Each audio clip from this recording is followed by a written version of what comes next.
All right, welcome to another episode of Horror Movie Whoooores.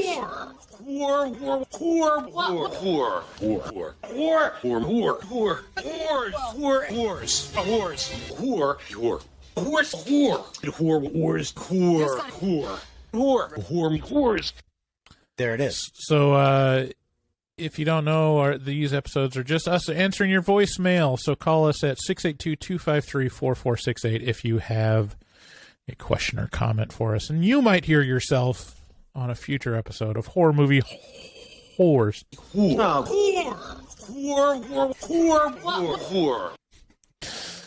All right, first one comes from perennial favorites, Robert the Farter. Yeah. Oh, sorry, got to start it over. We got not a menorah. It's Robert the Farter. Sorry, here we go. Not a menorah. You spin a dreidel. Hey, it's Robert the Farter. I just watched American Psycho for the first time. I hadn't seen it before, but I heard how much you guys liked it in your review, so I decided to check it out, and I thought it was really good. I felt like I connected a lot with Patrick just by how much he cared about music and how much he talked about it and was able to, decipher different albums and stuff like that. And at some points, I wasn't sure if I was supposed to be laughing or if I was supposed to be disturbed. So that was kind of strange. But overall, I really liked it. So yeah, it's Robert the Farter. I think Robert's describing something that a lot of young males find with this movie, American Psycho, which is I really liked cool it guy because he seems like he's got it together. I really related to Patrick Bateman a lot, and it's like, yeah, that's the problem, actually. Yeah, actually, I'm looking at this call list, and this. Yeah, it's going to be a really heavily Robert the Farter episode of Horror Movie Whoores. Yeah, if you're not a fan of Robert, you might want to dip. Who's not a fan of Robert? Check us out on YouTube, by the way. We got a YouTube channel. Yeah. Okay, let's move on to the next one. It's You Spin a Dreidel. Hey, it's Robert the Farter. I went and saw Megan, and yeah, it was alright. Like, it wasn't the greatest thing ever, but Went to I feel see like Megan. it did what most modern horror movies do nowadays, which is like they make the villain look like too scary, and then it ends up being not as scary. Like, if you make it look scary, then you just expect that it's going to be scary. But if you make it look normal, then it's more actually scary when it does something nefarious. On that note, that's kind of similar to like the old Child's Play, where the old Chucky doll actually looked scary, and he actually didn't look scary, which I felt like worked a lot better when he did something. You got it. Bad, because he just looked so normal and just looked so cute. But I also feel like Megan took a lot of things from Child's Play, like at the end when they keep just fighting the doll and it keeps coming back, and then they keep fighting it and it keeps coming back. I think Child's Play did it a lot better, and like every movie after Child's Play and Puppet Master, I don't think there's been a good doll horror movie since then. But yeah. Anyways, it's Robert the Farter. That's interesting. Yeah, I'd agree with him. Like, I've definitely gone on record saying that, like, similar with it, like Tim Curry's Pennywise is way scarier to me because he looks like a normal clown and then is scary, acts scary, as opposed to Bill Skarsgård looks like a terrifying clown and acts terrifying, which is not a surprise. Yeah. So this is actually interesting. It's kind of a who came first kind of thing. It's got me thinking about different horror movies centered around toys and dolls and that kind of thing. You have the trilogy of terror, which kind of has a little toy, right? And that's like in the late 70s. But you don't really start getting into like specifically like kids toy kind of thing until and I could be super wrong about this. I'm not like a fucking horror historian or anything like that. But well, we have a blog on this subject. We do. The scary doll and puppet horror movies. Yeah, doll and puppet horror movies. But so you got Child's Play, which hits 1988. You got Puppet Master, which hits the following year, 89, arguably because of Child's Play. But you got also a one that a lot of people miss is Dolls from 87. So 1 year before Child's Play, you had Dolls. Mm-hmm. And a lot of people were pretty spooked about that. It's a little campier, a lot campier. But I can't think of any. I'm sure there were toy. Well, there was puppets before. So there was like The Great Gabbo from 1929. Oh, yeah. There's a Dead of Night with a puppet. Most of them were ventriloquists, which is probably from the popularity of Howdy Doody early on, or just like the popularity of ventriloquists in, the vaudeville shows, where it's like, oh, what if they actually did have a terrifying personality? But yeah, Trilogy of Terrors, 1975. There was the Poltergeist clown doll in 82. So they've been around, but it's mostly like just kind of puppets. Having like Black an actual Devil live doll from hell. Holy God. So it's called the Black Devil Doll from Hell. Bryce. We got to update this list. Got to rank number 1 for scary doll and puppets. Ooh, Death Doll. There's like a store around here, or like people that have a store that's just supposedly haunted dolls that you can buy around Portland. Around Portland, yeah. What? That doesn't sound likely. Dude, if you want to talk about like the craziness of how we were just talking in an afterpod about how easy it is to survive in America and how we're just living in probably the most luxurious life in all of history, regardless of our problems. Mm-hmm. Just go to Portland and see all the weird ass shops. You're like, how does this exist? It's a miracle. In Portland, it thrives, Yeah. Hey, this store just sells pocket lint, but it's shaped like little animals. You're like, how long have you been here? 8 years. 118 years. We were founded the same year the city was. Pocket lint. Okay. Anyways. Oh, yeah, I guess we should go on to the next voicemail. Here's one from Elizabeth. Hey, it's Elizabeth. I have a little beef about, your show. I just want to say, how dare you guys take the time and effort into this free show and then put ads in it. It is just like so ridiculous. I have to literally take my finger and press the plus 30 seconds every couple minutes just so I don't have to listen to ads. Like, how dare you guys get paid for ads for this free show that you give us? Yeah, I don't know. I'm just making fun of that guy that was on Facebook because it was kind of funny. Like, you're complaining about a free show that has ads and you can't take 2 seconds to just press the fast forward. Or, hey, subscribe and be a Patreon and no ads. I don't know. People are stupid. You can't please everybody. I don't know. It just kind of pissed me off. Okay, bye. I love you, Elizabeth. That's how it works. I know Elizabeth has a boyfriend or a husband or something, but,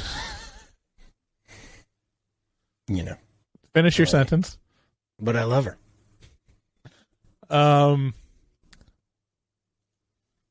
feel like there's a decent number of our female fans that would swoon if you're like, I love you. let's I don't think let's so. date. They'd be on board, David. They're You're probably foolish. on a couple people's list, you know. Me? Yeah, you. Yeah. I don't think so. Look at this schnoz. Who would like that? No one. I like what Google does with the translation of Robert's messages because it always calls him something different. It's Robert Departer. It's Robert Departer. Hey, it's the father. Hey, it's the father. It's the Robert the father. What was I going to say? Like, David, I just had an idea. Yeah. What if we had a goal and just said, like, if we got, so how many patrons do we have right now? Like 135 or 6. Yeah. What if we just said, like, hey, if we get to 500 patrons by 2024. June, Okay. like, June. we will go ad-free for an entire year. I'd rather have people paid directly, and Yeah, no, I would. That's much more appealing to me as well. but if there was, like, I mean, 500, it's not all of our listeners, but if, like, I think I would be willing to do that for, you eat that dog shit principle. How low would you go? right. I think I'd be willing to forego ads at 275 patrons. If we could get to 275, what would you agree to that? It'd have to be in a time frame. Yeah. So what's the so I don't know. What you want? How when do you want to give it? A year? Yeah, I don't know. I mean, I know how much we make off of ads. It's not super impressive, but I imagine that will grow in a year, so I don't. It's harder to say. It is harder to say. So maybe 6 months. Maybe we call it July. Well, we'll talk about it more offline. The other thing is, like, we also get our stuff hosted free now because we can. Yeah, do we would ads need on to it. make up that difference. Yeah. Yeah, that's a good point. But in any event, yeah, the patrons are the way the show pays for itself. Right. And it's only been in the last year or so that it has paid for itself. Before that, it was all us just paying out of pocket. And we don't make any money off of this. Every cent that we make off of this show goes to make it better. Literally every fucking cent. We still haven't paid ourselves back for our initial investment. No. Yeah, it's all to make the show better. So the more patrons we get, the better the show's going to get. So, we'll talk about it off air. Yeah. I mean, we listen, Oh, yeah. but, we also know that we don't have to do this for free. So, Yeah, I mean, well, it's not free even. It's like Right. for no cost to us anymore. right. Yeah. It's like, anyway. All right. Robert Departer. Hey, it's Robert Departer again. Sorry, just wanted to call back and say, why does everyone keep saying that Megan is so scary? Because I didn't find it to be that scary. Like, sure, there are a few jump scares, but, like, if you're pitting it up against Child's Play, that's all.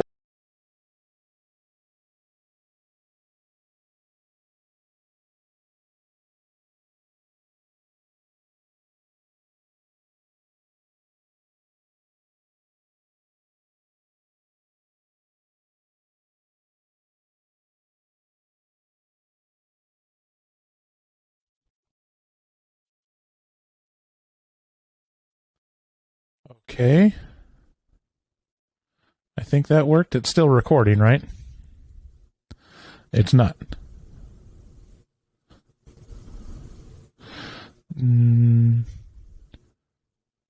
Have you hit recording yet? It says it's recording for me.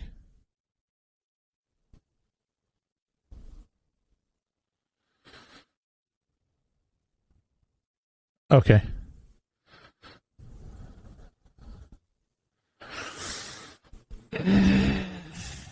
Okay. This is all of a sudden getting more complicated to edit after the fact.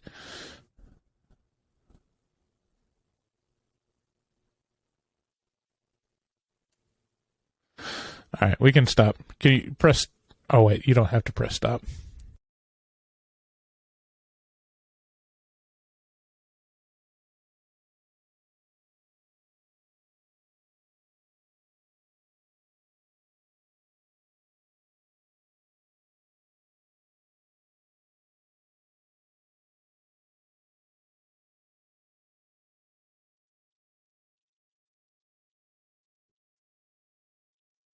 Oh.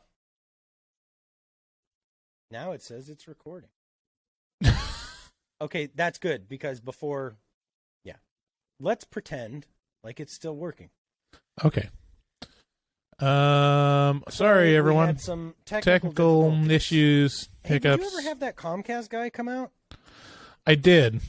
Yeah, I have a new cable line, and it's definitely better, but it's not like, hasn't solved all the life problems. But I like the speed now is like what I'm paying for or above, which is nice. So the last one we listened to was Robert saying that Child's Play was scarier than Megan. Yeah. We obviously agree. I mean, I don't know. Maybe there's an obvious. All right. Well, that's the last we'll hear from Robert the Farter for a while. Next Hey, it's call. Robert the Farter. I just heard you, David, mentioning the pretentious reviews, like the movies you can only listen to the reviews you can only listen to on Patreon. And you're talking about The Vanishing, which I agree with you, that movie is, like, so creepy. And I'm not going to spoil it because that movie actually has a really great ending that I don't want to ruin for people, but it sticks with me and it freaked me out. Like, it affected me. And anyways, if anyone out there listening who isn't a patron, I'm just going to say, you should join Patreon because the Afterpod is so awesome. I love listening to just your guys' what's been going on in your lives and stuff. So if you haven't, I would join if I was you. It's not that much. And anyways, it's Robert the Farter.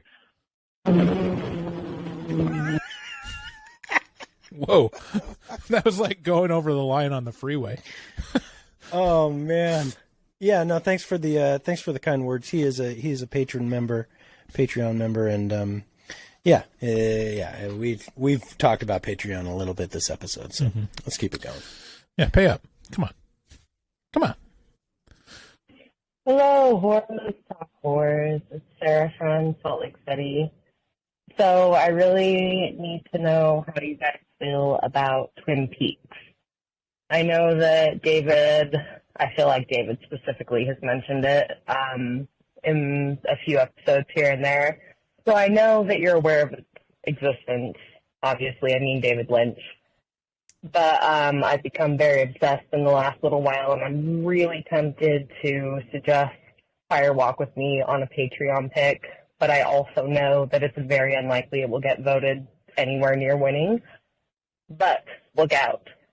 Really want to know how you guys feel about it. I love you. Hope all is well. Bye. Yeah, I mean, I'm on record by not being a huge David Lynch fan. Like, most of his stuff I just don't like, and it feels very like, what's the Mulholland Drive? I watched that and I'm like, there's nothing there. Like, Nothing. I get it. There's, like, you can. It's the same people that walked out of Skinamarink and were like, "This changed everything.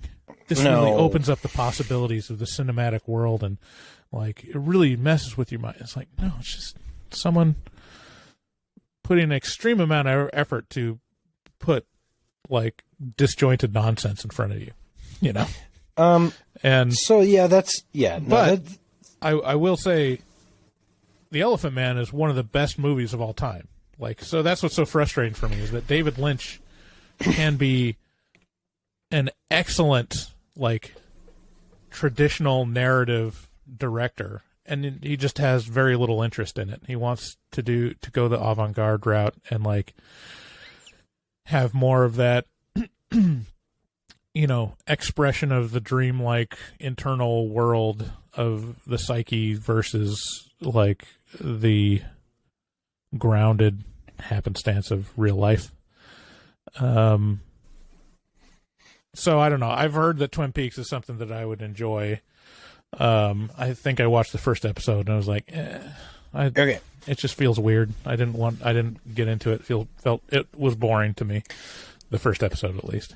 So it's really unfortunate that you haven't watched it, because you would be saying very different things right now. That thing that you said about the Elephant Man. Yeah, it's you get to sit down and be like, oh, he knows what he's doing very, very a lot. Right. And he just prefers to do this other thing. Twin Peaks is the perfect amount of crazy David Lynch and sane David Lynch. Right. And it's unfortunate that it has the first episode that it has. I think it was originally slated to be like a short, like a mini series or something like that, and it got picked up. I can't remember the actual story, but I remember there being some sort of unfortunateness with the first episode is rough. And it's long, and it's kind of disjointed and not in the correct place. But what Twin Peaks becomes for the next 2 seasons, the third season is something happens. Like, it's just like, what? For those first 2 seasons, Twin Peaks is one of the fondest TV watching experiences that I can recall. In a very like satisfying, mysterious, fun, lovely characters sort of way. Like it's just chef's kiss all over the place. And but what you said about Fire Walk with Me, I disagree with that. The third season, like I said, is lost me completely. Fire Walk with Me feels disjointed and not like a part, like it feels like a weird afterthought to me. That being said, it's got some cool one-liners to come out of it, but yeah, there is a real sweet spot in Twin Peaks that's just, man, it's fabulous. It's a lot of fun. It's truly a lot of fun. Is it like you've watched Atlanta, right? Mm-hmm. Is it similar in like the just random surreal moments in Twin Peaks, or is it like more yes, like steady stream? No, it's yes, it's Atlanta's like a very refined version, like a version that has benefited from 30 years of cinematography and storytelling of this exact format. Oh man, sorry to go on a tangent, but no, Aaron started watching Community again. Yeah, it's such a good show. I hate it. Like, I don't hate it. I just don't like it. It's such a good show. It's like, one of those that really plays with genres and stuff. And I get it. Like, it's very cutesy. Yeah. And it's very like, it's like the Ryan Reynolds of shows, Yeah. Like, okay, I get it. I get it that you're talking into the camera. Like, it's like, it's not funny to me anymore, but they've got such a great cast. And in retrospect, like watching Donald Glover on that show is like, it's amazing. That guy is the most amazing person to me. Where he's got like one of the most talented comedic chops, like sketch comedy chops, to very serious acting and like writing and directing chops for Atlanta. And then he's just one of the most, has like hit records in between. I will say, he's fabulous. I will say, Jillian Jacobs is. They have Jillian Jacobs and Alison Brie. Well, not like so much Alison Brie. I mean, she's fine, but I love Jillian Jacobs. Like, I love her, and her in in a show called Love I love her. I love her. What you are expressing for Jillian Jacobs, I understand and appreciate. I feel that and more about Alison Brie. She is No, you don't. gorgeous. I feel it more. And also, here's the other thing about Community. Like, no one was asking about Community, but we're going to talk about it.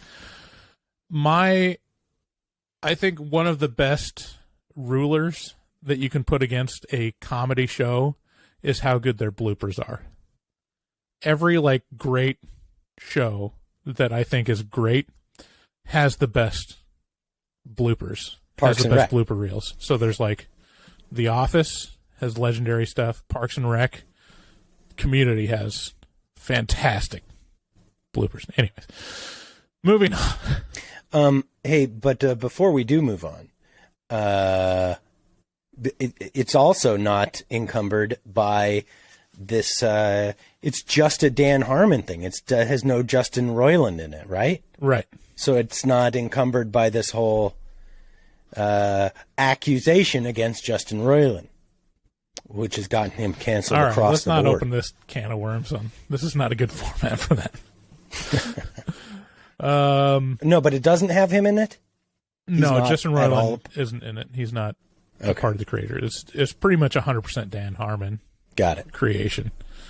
And that whole story is fascinating, too. Dan Harmon is a fascinating creative person, but also very self-destructive. And Oh. especially in that time frame, I feel. Because he got fired from Community for a year and then was Oh. brought back. Interesting. Yeah. Anyways, next caller. Horror movie talk. What's up, guys? It's Joyzy Mike giving you a call about your Megan episode. I actually agree with both you boys, though I did really enjoy it. But I also have really bad taste and enjoy horror movies from the 90s, like Hits with Seth Green, and I also enjoyed The Meg, which I'm not too proud to admit. But moving on, I have two questions for you guys. Question number one, do you guys still sneak food into the movie theaters when you go see these movies? Because I'm still doing that. I'm like 40 years old. And question number two, what movie you guys psyched about coming out that's a horror movie in the year 2023? I'm psyched for Renfield, Nicolas Cage, only because I really enjoy Nicolas Cage's bad acting. So, anyway, just wondering. Talk to you guys soon. Enjoy the show. Fantastic. And take it easy. Bye, guys. Thanks for calling Jersey Mike. Yeah, that's a good question. What are we excited about? Yeah, so was there two questions or was it just what are we excited about? First question was, do we sneak into movies? And the answer is no. Sneak in, I think he's saying sneak food into theaters. Oh, well, it's still no. I have a complicated relationship with sneaking food into movie theaters. Like, I have I feel it's a moral conundrum, but also, I mean, come on. Like, here's the thing. I pay for, or rather, the podcast pays for the Regal theater membership, which allows you to just go see 80 movies. And I definitely don't use it as much as I could. And so, like, there are definitely some months they're getting money from me for them providing nothing to me. So I feel less bad about, like, sneaking in some Skittles. I will say, almost every time I go, I will get a big icy, like a Slurpee, which I found to be the best thing that they sell at a movie theater. It's underappreciated because unlike everything else, it lasts for a long time. It doesn't slosh or spill on you. You know, they're giant cups. And but for the last fucking 5 months, they haven't fixed their Slurpee machine. My God, I hate it, and they're not going to.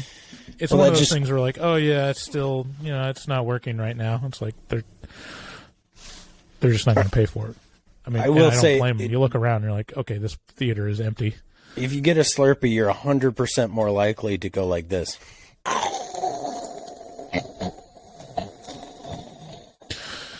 in the theater, and it is loud, but it No, doesn't it's bother not. me. No, here's the thing. It's the quietest thing. This is the other. You other have an side art of- to yours. Most people don't have the they don't have the tack that you do. Well, if I get a drink, here's the other thing. If I get a drink, after I'm done with the drink, I got this cup full of ice next to me, and I can't help myself. I got to get some of that ice. And ice out of a cup is the loudest thing in the movie theater. It's absolutely. And then everything. Yeah, so yeah, I definitely sneak in stuff, but I try to support the movie theater as well and pay overpriced fees for whatever they have. The second question of what we're looking forward to upcoming, there's a lot of movies on the horizon. 2022 was probably the best year we've ever had for horror movies, I'd say. I was incredibly impressed by last year. Just over and over again. Stuff that I'm excited to see what happens with it. The Exorcist, they're redoing that for some fucking reason. Who knows why? Directed by William Friedkin, question mark? Seems insane. Evil Dead Rise, kind of excited about that to see how they'll mess up that. Renfield, also, yeah, sure. Yeah. I'm not super excited about the new Scream, just because the other one wasn't fabulous. Infinity Pool, which is out right now. I'm very excited to see that. Brandon Cronenberg's second movie. Mm-hmm. Possessor was crazy. And I'm also excited to see There's Something Wrong with the Children, which is out now. But Yeah. Beau is Afraid. I don't know if it's going to be necessarily a horror movie, but it's the Ari Aster movie coming out. Bless with you. Joaquin Phoenix. It should be Joaquin. pretty good. It looked they released the trailer, and the trailer looks really interesting. Real excited to see Skinamarink. Salem's Lot's coming out. That might be interesting. What was the other one coming out soon? Oh, the Winnie the Pooh one. Yeah, I kind of glanced over that one because I don't care. But, I mean, yeah, I'm not excited to see it, but maybe I think it'll be fun. I think at the very least, like, I'm not excited about seeing it, but it's definitely one that I'm very interested in. Yeah. And maybe I shouldn't be. Maybe it's just obvious what they're doing. Did you mention the M. Night Shyamalan one? No. What's it called? Knock at the Cabin. Oh, okay. Yeah, I always love Shyamalan. Notable.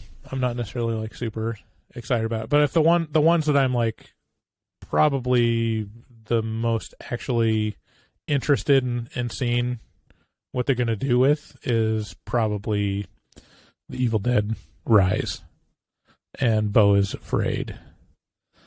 All the other ones seem to be like sequels or reboots or whatever. It's like, whatever. Next caller. Who could it be? Give you 2 guesses on who it is. Is it? Hey, it's Robert the Farter. So I just listened to your Skinamarink review, and I'm just gonna say that movie pissed me off because I kept having people come up to me and be like, "Oh, what do you think of Skinamarink?" And I was like, I didn't like it. And they're like, "Oh, you just don't understand art films." And I'm like, dude, literally I watched, like, David Lynch's movies, his short films. I can appreciate an art film. That movie literally just, like, it's just bad.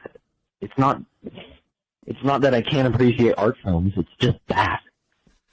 Anyways, Robert the Farter. He's really coming into his own with the toots. Yeah. Yeah, this is the biggest problem with Skinamarink is it gives dumb idiots a way to, like, best you. They're like, "Did you see Skinamarink? Isn't it so fucking good?" And you're like, "I didn't like it very much." And they're like, "You're stupid." You're like, "Can you articulate one thing that was good about the movie?" And they're like, "It's good." And you're like, okay. It's creepy. Yeah, I hate it. I hate what it does. It divides us. Skinamarink turns neighbors into enemies. You don't see films like that anymore with grain. You don't see bad films in movie theaters anymore so much. It's weird.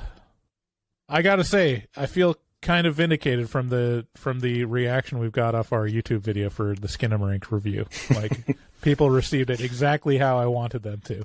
Well, the ones that responded did. The other ones just turned it right off. Right. Just like, okay. Like, I wish I could have done with Skinamarink. Hey, you even begrudgingly said you thought it was funny. It was funny. For the first 15 minutes, I liked it. And I don't regret it. I will say that. Hey guys, this is Bino Burhan from Richmond, Virginia. I am calling in response to the Skinamarink Afterpod, and just wanted to say, Bryce, it sounds like you're going through a really hard time, man, and I really feel for you. And I just wanted to give some kudos to David for being just such a goddamn empathetic listener.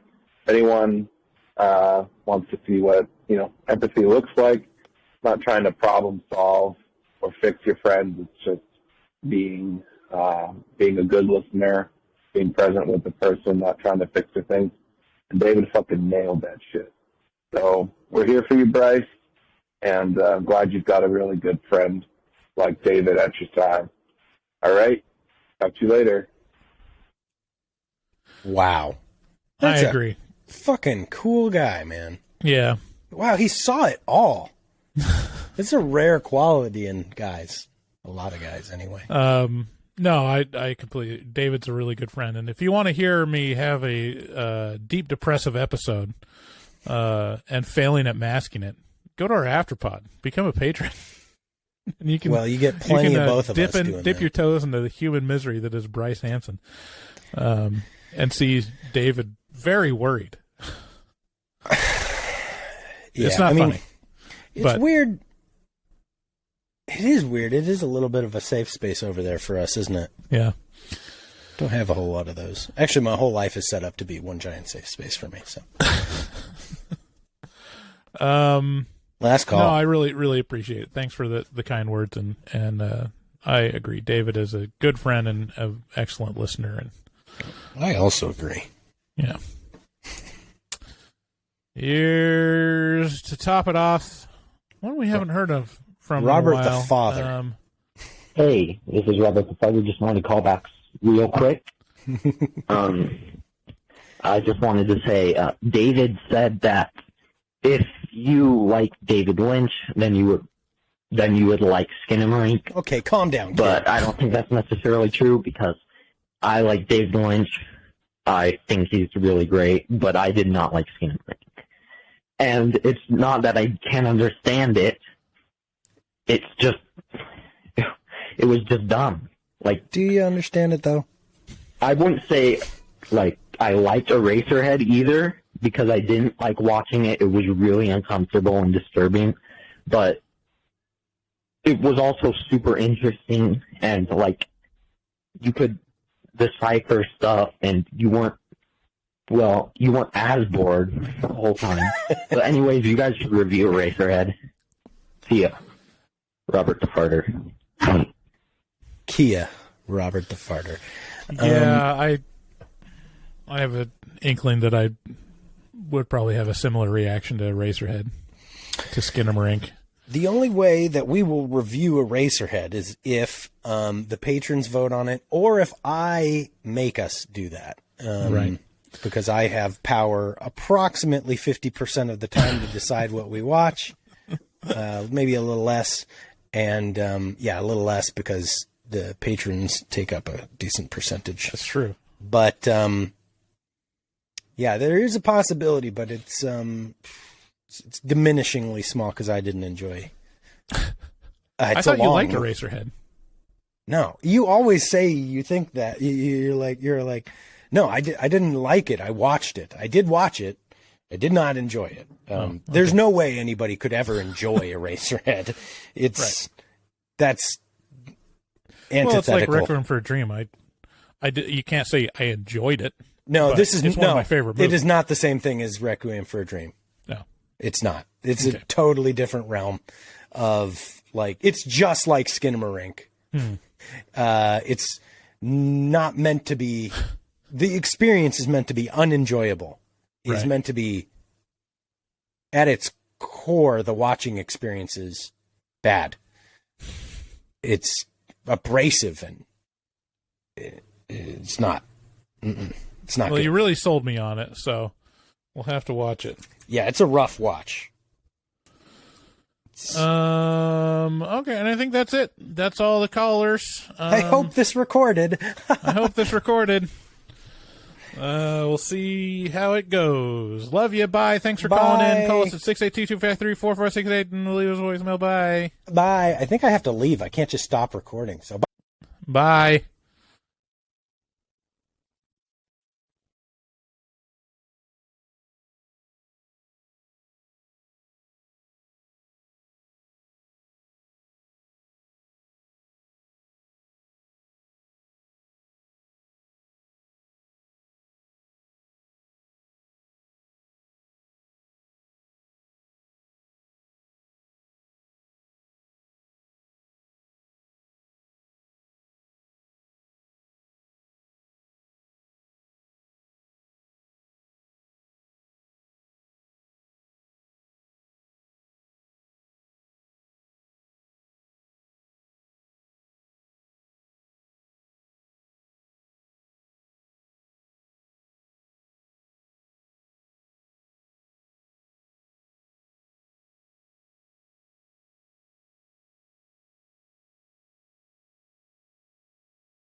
Stop recording.